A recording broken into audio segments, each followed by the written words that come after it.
Bonjour, dans cette vidéo nous allons étudier les différentes manières de faire de l'indexation. L'indexation est une opération ou une série d'opérations permettant de sélectionner des sous-ensembles d'observations et ou de variables en fonction de différents critères. L'indexation peut porter aussi bien sur des vecteurs, des matrices ou des tableaux de données. Le principe de base est toujours le même, bien qu'il puisse se complexifier. On indique entre crochets, et à la suite du nom de l'objet à indexer, une série de conditions indiquant ce que l'on garde ou non. Commençons tout d'abord par la méthode d'indexation directe.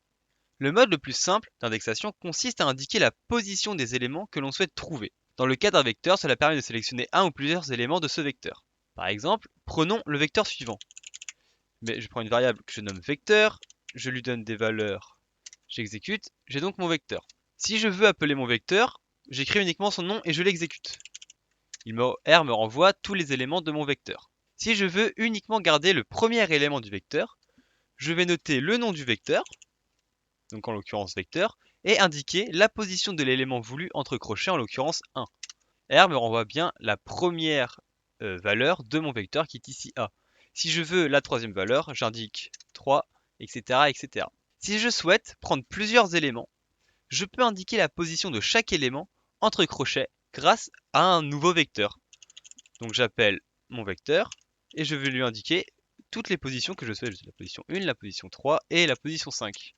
R me renvoie bien les trois valeurs correspondant à ces trois positions. Si je veux prendre plusieurs éléments consécutifs dans mon vecteur, je vais indiquer la position du premier élément, puis un deux points et enfin la position du dernier élément voulu. Ainsi, si je souhaite avoir les éléments entre la troisième et la sixième position incluses, je vais appeler mon vecteur et je vais indiquer 3, 2.6 entre crochets, ce qui va me donner les positions du troisième élément, du quatrième, du cinquième et du sixième, le tout inclus. Si je souhaite avoir les trois premiers éléments, j'appelle mon vecteur, et au lieu d'écrire C1, 3, 1, 2, 3, je vais écrire 1, 2.3. Si jamais je souhaite prendre le dernier élément, je peux classiquement indiquer sa position, donc je pourrais indiquer vecteur entre crochets 7, vu qu'il y a 7 éléments, il y a 6 éléments. Voilà, ça me donne bien la dernière. Mais pour ça, il faut que je connaisse sa position, ce qui n'est pas toujours pratique ou évident. Donc si je ne connais pas le nombre d'éléments contenus dans mon vecteur, je peux indiquer comme position la longueur de mon vecteur. Je peux, voilà, vecteur, utiliser la fonction length qui va indiquer la longueur de mon vecteur. Je lui donne comme paramètre le vecteur et ça me rend bien f. En fait, cette opération, vecteur length vecteur, est équivalente à length de vecteur qui va me renvoyer la longueur de mon vecteur, c'est-à-dire 6. Puis ensuite, je reprends ça et j'indique la position 6. Voilà. Cette simple ligne, la ligne numéro 8, correspond à la combinaison des lignes 9 et 10. Ça, c'était les cas quand on a un simple vecteur. Un vecteur, ça a une dimension, donc j'ai simplement besoin d'indiquer une seule position.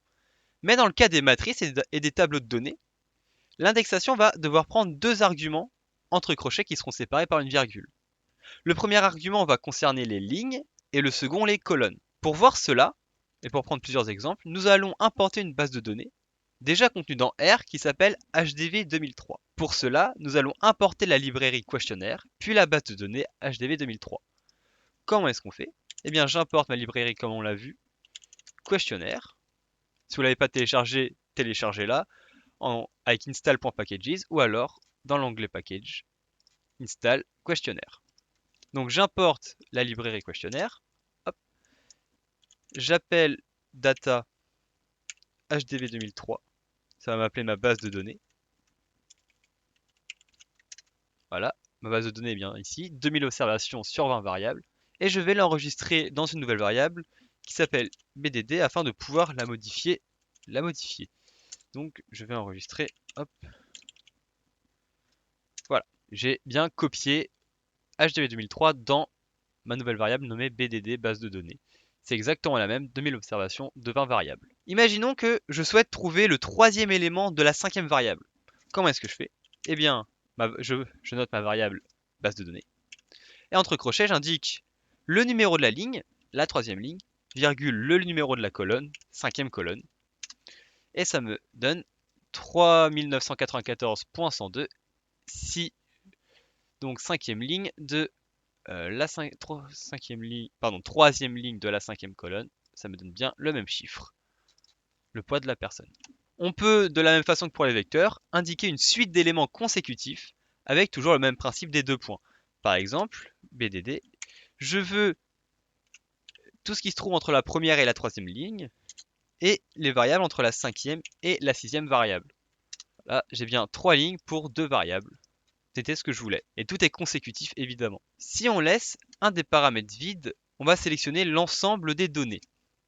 Ainsi, si je veux par exemple, l'ensemble des lignes des 5 premières variables, je laisse la partie ligne vide, virgule, et j'écris le nombre de variables que je veux.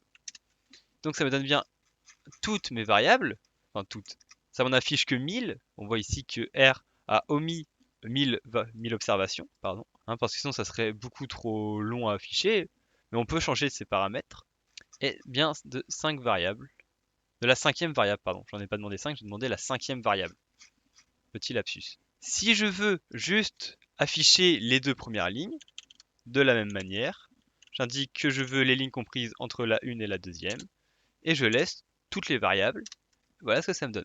C'est pas très lisible, mais bon. Si jamais on souhaite indiquer des données que l'on ne veut pas voir, on va utiliser le signe moins, qui va indiquer toutes les données, qui va indiquer de prendre toutes les données sauf celles indiquées. Par exemple, si je reprends mon vecteur et que je lui mets comme argument -1 en indexation, il va me retourner toutes les valeurs sauf celles correspondant à la première ligne. Je peux de la même manière le faire avec plusieurs éléments. Donc vecteur de moins, et j'indique tous mes éléments dans un autre vecteur. Donc ici, je ne veux pas les éléments 1, 2 et 3, je ne veux pas les 3 premiers éléments. J'aurais pu écrire 1, 2.3, ça aurait marché aussi. Voilà, il me renvoie bien les 3 derniers, DEF, l'élément 4, 5, 6. On peut évidemment combiner tous ces critères et stocker les résultats obtenus. Par exemple, je vais enregistrer dans une nouvelle base de données les 15 premières lignes et l'ensemble des colonnes, excepté les variables 3, 8, 12. Alors, on va reprendre ça doucement. Donc, j'enregistre dans une nouvelle base de données que je nomme BD2. BDD2, pardon, base de données 2. Très recherché comme nom. Je lui indique que je veux que dans cette base de données se trouvent des valeurs provenant de ma base de données 1, mais seulement les lignes 1 à 15 et sans les variables 3, 8 et 12. Et donc, j'ai créé ma nouvelle base de données. On voit bien que j'ai que 15 observations, les 15 premières, et uniquement 17 variables puisque j'en ai retiré 3 avec le petit moins. Ça, c'était l'indexation directe. Une première méthode d'indexation directe. Le problème de cette indexation, c'est qu'il faut connaître la position des variables et la position des observations. Pour les observations, ça peut encore passer, mais pour les variables, en général, on ne s'amuse pas à compter. Alors, quelle c'est quelle variable? C'est la 1, 2, 3, 4, 5, 6, 7, ok, je veux... Non, on fait pas ça. Il y a d'autres méthodes qu'on va voir maintenant. Et une de ces méthodes, c'est l'indexation par nom, qui est extrêmement utilisée, et dont on a déjà eu un petit exemple lors de la vidéo précédente. Comme je viens de le dire, on peut indexer en fournissant non pas un numéro, mais un nom sous forme de chaîne de caractères. On l'utilise souvent pour indiquer les variables d'un tableau de données. Et on en a vu un exemple dans la précédente vidéo avec le signe $. Si je veux connaître l'occupation des 15 sujets observés dans ma deuxième base de données, ainsi si je veux connaître l'occupation des 15 sujets observés et enregistrés dans ma base de données 2, je peux utiliser la méthode d'indexation que l'on a vue précédemment. C'est-à-dire que je vais regarder quel est le numéro de ma variable occupation, donc 1, 2, 3, 4, 5, c'est la cinquième. Je vais donc appeler ma base de données 2 et lui indiquer que je veux toutes les lignes et la cinquième variable. Voilà, voilà ce que ça me donne. J'ai l'occupation de mes 15 observations. Mais comme je l'ai dit, cette méthode, ça implique de connaître la position de la variable souhaitée, ce qui peut se révéler problématique quand notre base de données contient plusieurs dizaines de variables. On peut se tromper. Si je dois aller là, hard rock, il faut que je compte, c'est pas pratique, fort risque d'erreur. Bon, on peut donc remplacer la position de la variable par son nom sous forme de chaîne de caractères. Ainsi, ce que j'ai fait, c'est équivalent à BDD2, entre crochets, toutes les observations, et sous forme de chaîne de caractères, j'indique le nom de la variable, occupe. J'ai exactement le même résultat. L'autre méthode d'indexation par nom consiste à indiquer le nom de la variable avec un dollar. Donc BDD2 dollar occupe. Voilà. Les deux méthodes ont des inconvénients et des avantages. L'avantage de la méthode avec dollar, c'est que comme vous l'avez vu, je peux commencer à écrire mes variables et avoir une aide pour les taper en appuyant sur Tab. Hein, voilà, là, je refais, j'ai toutes mes variables. Ce qui évite de se tromper dans l'écriture, puisque j'ai juste à la sélectionner et à appuyer sur Tab. En revanche, je ne l'ai pas avec cette méthode-là. Mais avec cette deuxième méthode, je peux en indiquer plusieurs grâce à un vecteur, ce que je ne peux pas faire avec le dollar. Les deux ont des avantages et un avantage et un inconvénient. Et sachant qu'avec avec cette méthode-là, je ne peux pas indiquer directement le nombre de lignes que je veux. Il faut que je rajoute encore les crochets après. Mais ces trois méthodes, au niveau du résultat, sont strictement identiques. Comme je l'ai dit, on peut utiliser un vecteur pour sélectionner plusieurs variables et récupérer donc un sous-tableau. Ainsi, par exemple, je veux que en fait, ma deuxième base de données contienne uniquement les variables identification, âge et poids. Eh bien, je vais donc dire que ma nouvelle variable BDD2 va comprendre les valeurs de BDD2. Donc, je veux toutes les lignes de la deuxième base de données et uniquement les variables ID, âge et poids. On fait bien attention à recopier exactement les noms de la même façon qu'ils sont écrits, sinon R ne trouvera pas. Ça fera une erreur. Si je fais, voilà, je fais une faute exprès. Hop, objet non défini sélectionné. Donc on fait bien attention à parfaitement écrire. Voilà, j'ai donc modifié ma base de données. On voit bien qu'il n'y a plus que 3 variables. Âge, ID, âge, poids pour 15 observations. Voilà mon sous-tableau. Et voilà l'avantage de cette méthode où on écrit en chaîne de caractères dans les crochets. Le problème, un autre problème quand on utilise cette méthode, c'est qu'on ne peut pas utiliser le moins afin de spécifier les variables non voulues. En effet, les noms étant écrits sous forme de chaîne de caractères, on ne peut pas utiliser un opérateur arithmétique pour les soustraire. Du moins, moi, c'est comme ça que j'appréhende le problème, c'est comme ça que je le vois. J'ai pas trouvé d'autres solutions, enfin d'autres explications, mais il y en a peut-être une et ce que je dis est peut-être faux. Mais c'est comme ça que je l'ai interprété personnellement. Et donc, pour arriver à ce résultat du moins, on va devoir passer par une méthode indirecte, afin de pouvoir spécifier les variables que l'on ne souhaite pas avoir grâce à leur nom. Pour cela, il nous faut voir la fonction names qui permet d'indiquer le nom des variables de mon dataframe. Si j'écris la fonction names qui va prendre comme argument un set d'objets, là ça va prendre comme argument mon dataframe, BDD2, ça me renvoie les noms de mes variables, donc id, h, poids. Très facile comme fonction. La deuxième fonction qu'il nous faut voir, c'est which, qui va nous renvoyer la position des éléments qui vont satisfaire une condition spécifiée. Par exemple, imaginons que je souhaite savoir quels sont les individus ayant un âge de 28 ans dans ma base de données. Avec ça, je vais avoir leur position. Je vais indiquer à R la colonne où se trouve la condition qu'il doit vérifier, puis je vais indiquer avec un opérateur la condition à vérifier. Comment ça se passe? Eh bien, j'écris ma fonction which, je vais donc lui indiquer que ça se trouve dans la base de données 2, que la colonne c'est âge, et que la condition c'est que l'âge soit égal à 28. J'exécute, R me dit que les individus 1 et 10 remplissent la condition âge égal à 28. Donc si je regarde, effectivement, le premier individu a un âge de 28 ans, le dixième a un âge de 28 ans, et c'est les seuls. Et donc on va combiner ces deux fonctions, names et which, afin de trouver le numéro de colonne que je ne souhaite pas voir. Comment ça va marcher? Eh bien, j'utilise ma fonction which, et je vais lui rentrer comme argument names de BDD2. Donc cette partie names BDD2 va renvoyer IDH poids. Et la condition, je veux afficher le numéro, c'est par exemple celle de poids. Voilà. Et R va me dire que c'est la troisième variable qui satisfait la condition poids. Effectivement, la variable poids est la troisième variable. Et donc, en utilisant cette combinaison, on voit bien que j'obtiens un chiffre comme résultat, je vais donc pouvoir lui affecter l'opérateur moins. Ça va marcher. Donc pour cela, je dis que ma base de données 2, je veux qu'elle prenne la valeur de mon ancienne base de données 2. Toujours, je prends toutes les lignes, mais je ne veux pas la colonne poids. Donc avec la combinaison de fonctions which names, dans laquelle je mets mes 2 pour avoir le nom de toutes mes variables, condition égale poids. Et voilà, si je reprends ma base de données 2, j'ai bien seulement l'identification et l'âge. Je n'ai plus ma colonne poids que j'ai enlevée avec cette combinaison de fonctions. Comme on l'a vu, on peut trier les données suivant des conditions. Et ça peut souvent être très utile, notamment lorsqu'on va vouloir modifier nos variables. Et donc, on peut vouloir trier les données et procéder à des indexations en suivant des conditions comme on vient de le faire. Une condition, c'est une expression logique dont le résultat est soit true, soit false. Ça va être un type logical dans R. Généralement, une condition va comprendre un opérateur de comparaison dont les plus courants sont les suivants.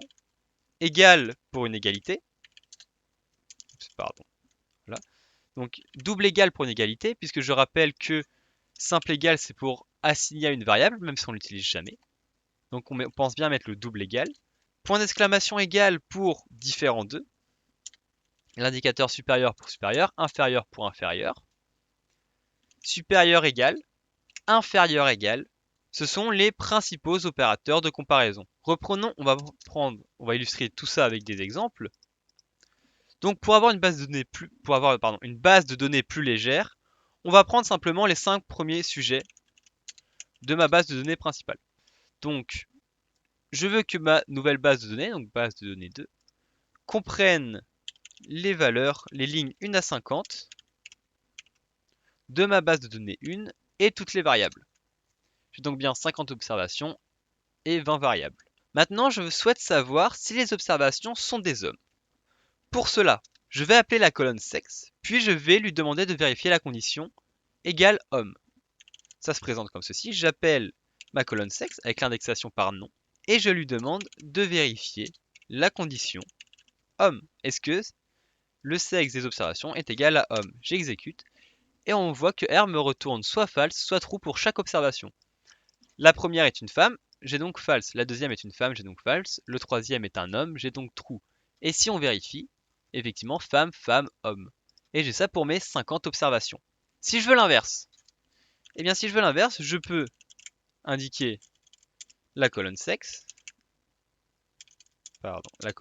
et lui indiquer la condition femme, ou je peux lui indiquer toujours pareil la colonne sexe, mais ce coup-ci mettre différent de homme. Et on voit bien que le résultat est le même. Égale femme ou différent de homme, vu que c'est soit l'un soit l'autre dans cette base de données, eh bien j'aurai exactement le même résultat. Maintenant, si je souhaite savoir les observations qui ont plus de 45 ans, eh bien j'appelle ma colonne âge et je lui demande quelles sont les observations qui ont plus de 45 ans. Il va me renvoyer soit true soit false. Il est possible de combiner des conditions à l'aide des opérateurs logiques. Parce que là, je ne peux mettre qu'une seule condition. Si je veux combiner, par exemple, mettre supérieur à 45 et en même temps inférieur à 30, je ne peux pas mettre supérieur à 45, virgule, inférieur à 30, ou alors je ne peux pas mettre plusieurs conditions. Voilà, je ne peux pas, ça ne marchera pas. Pas comme ça. Pour ce faire, il faut utiliser des opérateurs logiques, qui sont les perluettes, enfin ce petit machin, voilà, qu'on trouve sur la touche 1 pour les Windows. On trouve ensuite la barre droite pour le ou logique et le point d'exclamation pour la négation logique. Voilà les 3 opérateurs logiques. Illustrons ces opérateurs avec un exemple. Je souhaite déterminer quels sont les hommes ayant plus de 45 ans. J'ai donc 2 conditions. J'ai la condition est-ce que le sexe est égal à homme et est-ce que l'âge est supérieur à 45. Pour cela, j'appelle ma colonne sexe. Je lui pose la condition égale homme. Derrière, je mets l'opérateur, le et logique, l'opérateur de et logique, et j'appelle ma colonne âge de la base de données 2 et je lui demande est-ce que c'est supérieur à 45. Et là, il va combiner les conditions pour me donner que les individus qui sont des hommes âgés de plus de 45 ans. Si je souhaite maintenant regarder quelles sont les observations qui font de la cuisine ou qui bricolent ou qui font les deux, et bien dans ce cas-là, je fais le même process. J'indique la colonne bricolage, donc bricole. Je lui demande les observations qui font du bricolage, donc qui ont un oui dans la colonne bricolage. L'opérateur de ou logique avec la barre qui se trouve sur la touche 6, que j'obtiens avec Alt-Gr 6 ou Ctrl-Alt 6 sur les claviers Windows. Et je lui indique ma deuxième condition, qui est BDD2 cuisine, dans la colonne cuisine. Est-ce que la réponse est oui? Et voilà, j'ai donc la réponse à ces observations. Évidemment, on peut vérifier à la main, mais ça sera bon. Maintenant, je souhaite prendre toutes les personnes qui font du sport et qui ont entre 20 et 34 ans. On ne peut pas faire une imbrication directe de 20 et 34 ans, même si c'est le même type de condition. On ne peut pas dire supérieur à 20 et inférieur à 34 en même temps. Il faut utiliser 3 conditions différentes. Mais ça ne pose aucun problème. Donc, BD2 sexe. Voilà. Pardon, B. Sport. Je lui demande est-ce que c'est oui. Condition âge, c'est supérieur à 20. Est-ce que l'âge est supérieur à 20? Et je veux également que leur âge soit inférieur à 34. Et voilà, j'ai mon résultat. Voilà, il y a le deuxième individu qui fait du sport et qui a un âge compris entre 20 et 34 ans. Attention, si on veut utiliser des conditions si et ou, enfin pardon, des conditions et ou en même temps, il faut penser à mettre des parenthèses pour différencier les différents blocs. Parce que la position des parenthèses peut absolument tout changer. De base, R va lire de gauche à droite, donc il va prendre les conditions de gauche à droite. Est-ce qu'il fait du sport et âge supérieur à 20 et âge inférieur à 34? Les parenthèses vont pouvoir permettre de modifier cet ordre-là. Si je veux trouver les hommes qui cuisinent ou qui bricolent, donc je veux des hommes qui cuisinent ou qui bricolent, ou qui font les deux. Et comment je vais traduire cette condition? Eh bien déjà, je veux que ça soit des hommes. Donc la condition égale homme, sexe égale homme. Ensuite, je veux ajouter à cette condition soit ceux qui cuisinent, soit ceux qui bricolent. Donc pour cela, je vais ouvrir un bloc avec les parenthèses, un bloc de où je vais dire que je veux ceux qui cuisinent ou ceux qui bricolent.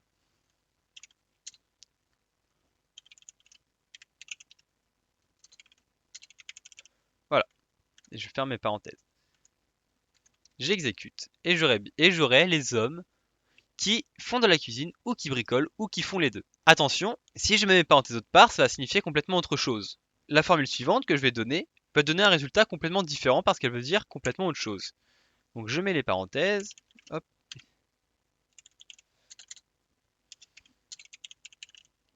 hop,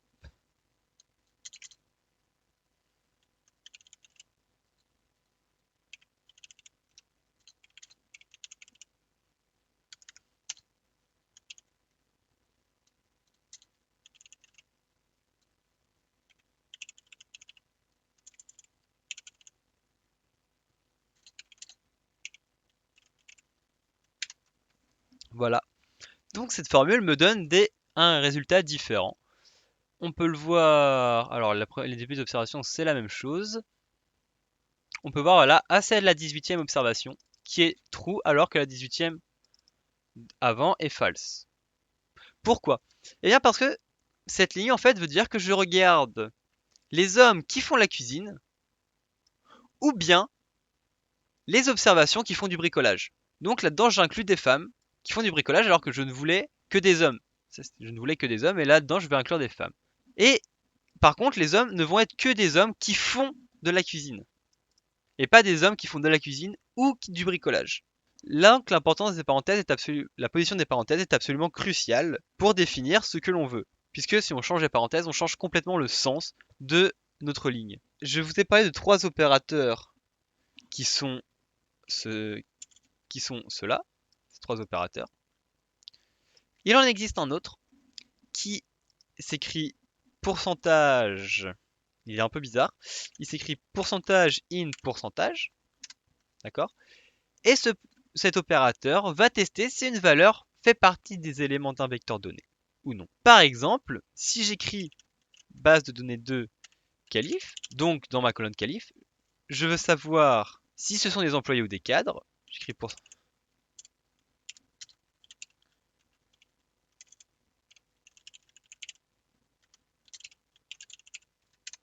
voilà. Cette formule veut dire que je recherche si les observations dans la colonne qualif sont comprises dans ce vecteur. Ça veut dire est-ce que ce sont des employés ou des cadres. Donc R va regarder, d'accord, donc dans qualif, est-ce que ça correspond, est-ce que la valeur ici correspond à ce que j'ai indiqué dans ce vecteur-là, après pourcentage in pourcentage. Donc oui, non, oui, non, pardon, non, oui, employé oui, oh oui, non, non, non, non, oui, etc., etc. Et donc cette ligne est équivalente, à peu près, à la suivante, à la suivante.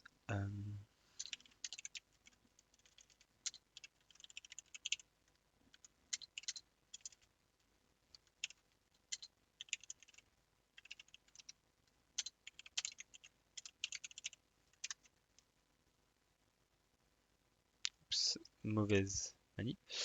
Donc, hop, hop. Les deux donnent des résultats équivalents.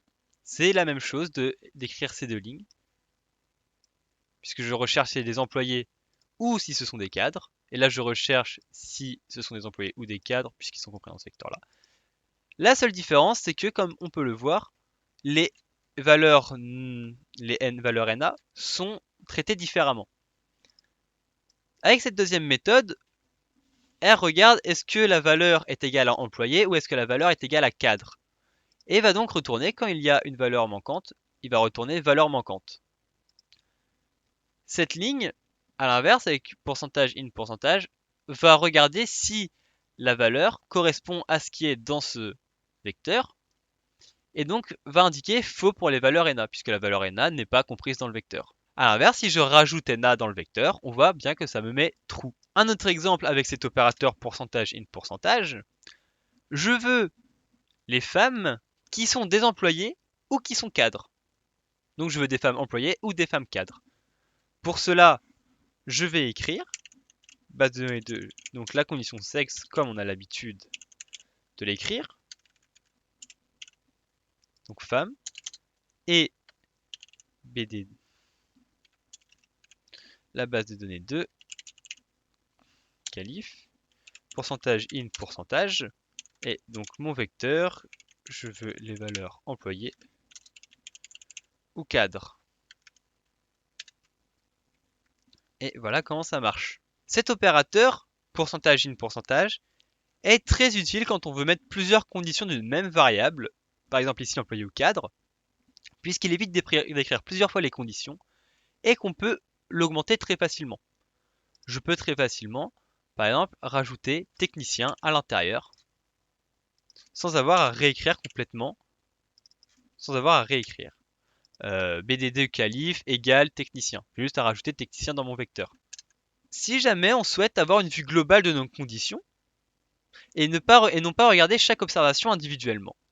Parce que là, ce qu'on fait, on regarde si la première valeur est true, est vraie ou pas, si la deuxième est vraie ou pas, etc. L'analyse n'est pas évidente avec, parce qu'il faudrait compter, c'est pas visuel, on n'a pas un clair visuel sur les résultats de nos conditions. Et bien pour ça, on peut utiliser les fonctions table ou summary, qui sont extrêmement simples. J'écris ma fonction, je lui passe ma condition, donc la condition qui va être ici la même. Je vais juste enlever ça, voilà, je renlève technicien. Je lui passe ma condition, et ça me renvoie qu'il y a 36 observations qui ne correspondent pas aux conditions et 14 qui correspondent. Donc, dans mes 50 observations, il y en a 14 qui sont des femmes employées ou des femmes cadres. Je peux faire pareil avec Summary, hop, et j'obtiens bien le même résultat, avec juste une précision sur le mode. Il y a 36 valeurs fausses et 14 valeurs vraies. Je peux utiliser ces conditions d'indexation pour assigner les données voulues dans un nouveau tableau. Je souhaite créer un nouveau tableau ne regroupant que les hommes. Je vais donc assigner à mon nouveau tableau la condition sexe égale homme appliquée à mon ancien tableau. Donc, je crée ma nouvelle base de données que je vais appeler BDDH pour base de données homme et je vais lui assigner donc toutes les observations de ma base de données principale qui correspondent à la condition sexe égale homme. Donc je vais prendre dans ma base de données principale toutes les lignes correspondant à la colonne sexe égale homme et toutes les variables sans condition. Donc si j'exécute, j'ai 20 variables puisque j'ai pris toutes mes variables et 899 observations au lieu de 2000 parce que ce sont tous les hommes. On peut vérifier que ça a bien pris tous les hommes très facilement. Je veux la table de ma base de données principale avec la condition sexe égale homme. Voilà. J'ai 899 observations qui correspondent à cette condition, donc 899 hommes. Et je vérifie le nombre de lignes de ma nouvelle base de données. Il y en a bien 899, je l'ai lu ici aussi. Donc, a priori, je ne devrais avoir que des hommes, je peux vérifier manuellement, j'ai effectivement que des hommes. Je peux évidemment choisir de ne sélectionner dans mes bases de données que certaines variables et combiner avec toutes les conditions que je veux. Par exemple, je vais créer une troisième base de données, BDD3, et je vais assigner dans cette base de données uniquement des femmes qui font du sport, et je ne veux que 3 colonnes, la colonne bricolage, qualification et cinéma. Donc, comment est-ce que ça va faire? Eh bien, je veux prendre les données de où? Je vais prendre les données de ma base de données 1 BDD. Ensuite, je veux quoi? Je veux quelle ligne? Je veux les lignes correspondant à la condition que ça soit des femmes, donc dans lesquelles les valeurs contenues dans la colonne sexe sont égales à femmes. Et je veux celles qui font du sport. Donc dans la colonne sport, je veux que la réponse soit oui. Ça c'est pour mes lignes. Je veux toutes les lignes qui correspondent à ces deux conditions-là. Et comme variable, je veux trois variables. Comme je l'ai dit, je veux la variable bricole. Je veux la variable qualif.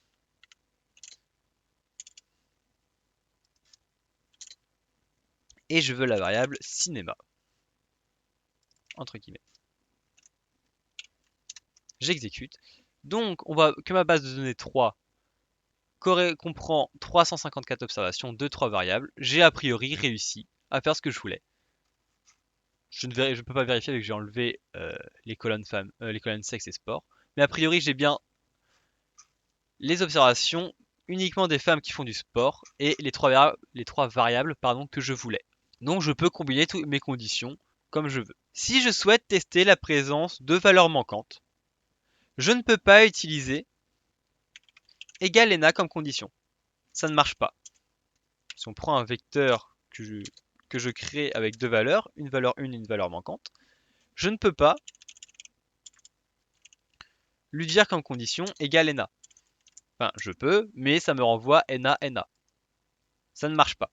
Pour ça, je vais devoir utiliser la fonction isNA qui va prendre comme paramètre mon vecteur et qui va me renvoyer est-ce que c'est vrai ou est-ce que c'est faux pour chaque observation et je peux la compiler dans une table. Voilà. La R m'indique même que ça ne marche pas. Il m'indique même la fonction à utiliser. Use is.ni pour vérifier le nombre de valeurs manquantes. Donc dans cette vidéo, nous avons vu différentes manières de procéder à l'indexation et comment imbriquer des conditions entre elles. Ces manières d'indexation sont très importantes lorsque l'on prépare les données afin de les trier et de ne garder que celles voulues, ou bien de se balader convenablement dans nos tableaux. La prochaine fois, dans la prochaine vidéo, nous verrons comment utiliser ces indexations afin de modifier nos valeurs dans les variables.